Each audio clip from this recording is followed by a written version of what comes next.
Hey guys, today I'm going to show you what I found about Lord Rama's bow and arrow. In case you're not familiar with him, Rama is the protagonist of an ancient Indian epic called Ramayana. Even today, Hindus worship Lord Rama, who's typically shown with a bow and arrow. Ancient Indian texts mention that he never missed his targets and his arrows could go through multiple targets at the same time. There are carvings showing how his arrows go through 7 trees before hitting the final target.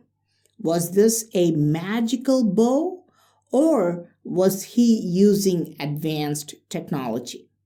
Here you can see two guys with bows and arrows. It is clear that they are bows and arrows and it looks remarkably simple, like basic wooden bows used by primitive tribes. Again, you can see a third one, but perhaps these are just regular archers because look at their clothes. Just a loincloth and no ornaments. And they're just marching along right next to regular foot soldiers. But look at these bows.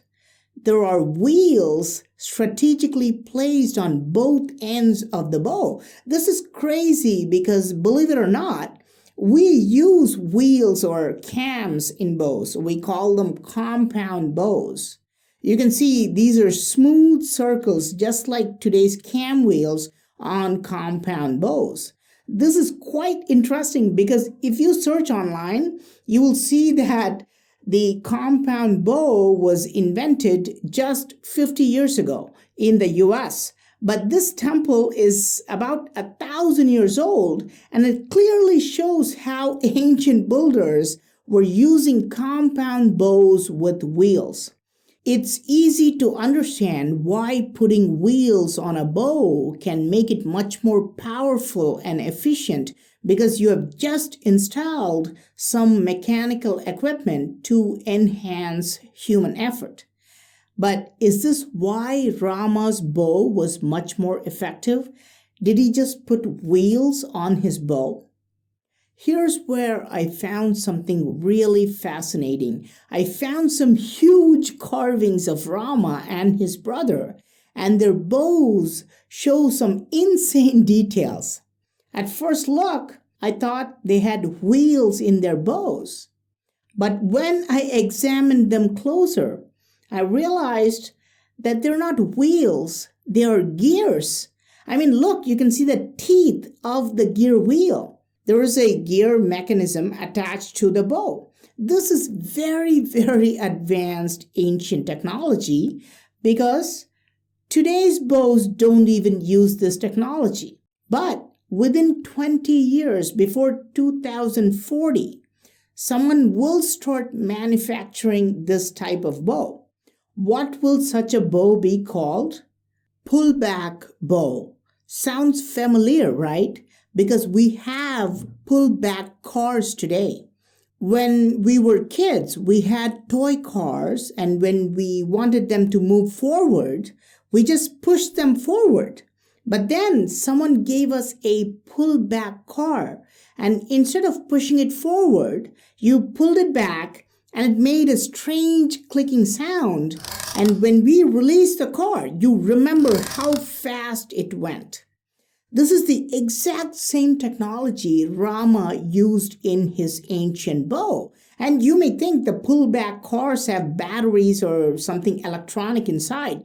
But if you opened this car, inside you will find just a couple of gears and a spring. But yet, when we use this for technology, we can make wonders with it. So many machines like watches and bikes use this technology. Of course, someday some guy will come and claim that these are just flowers, huh?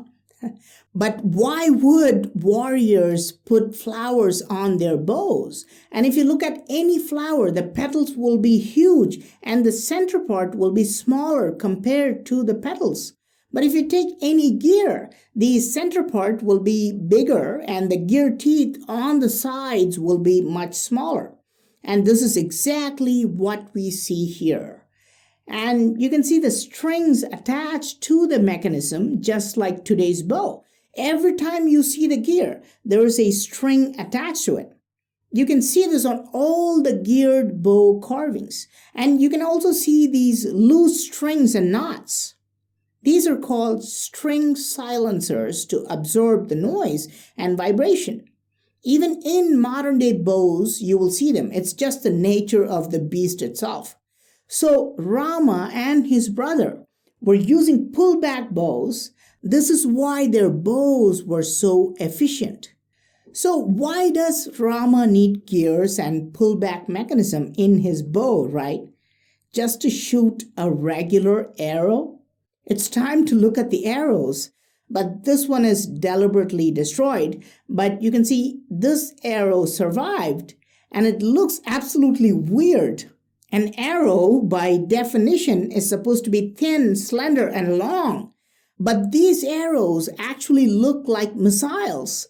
It's just really weird because not only are they short and thick, they look like actual modern day missiles. And we know the arrows were not just simple arrows because according to ancient texts, they would release an arrow and the enemy will explode or the area would be destroyed.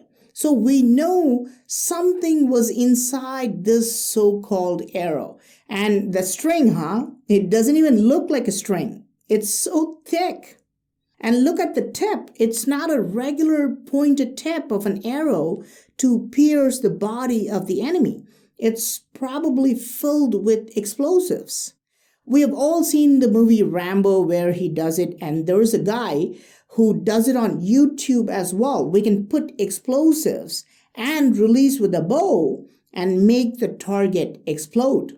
Okay, so you can improve the speed and efficiency by using pullback gears, and you can also increase the destruction by adding explosives in the missile. But how do you increase the accuracy? I mean, how do you accurately hit the target from long distance?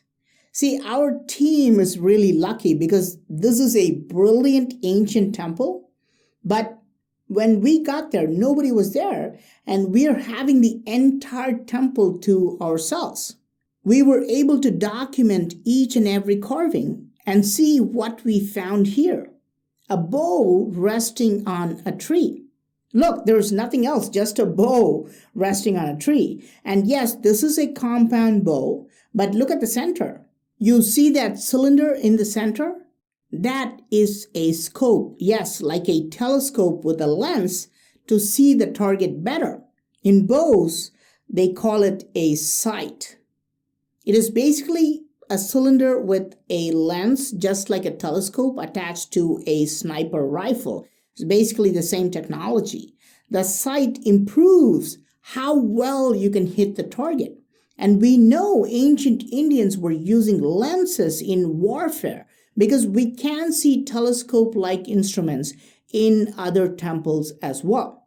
So you see, Rama was using a very, very advanced bow.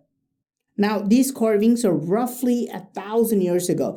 Archaeologists say these carvings are anywhere between 1,200 to 700 years old. So they are about 1,000 years old.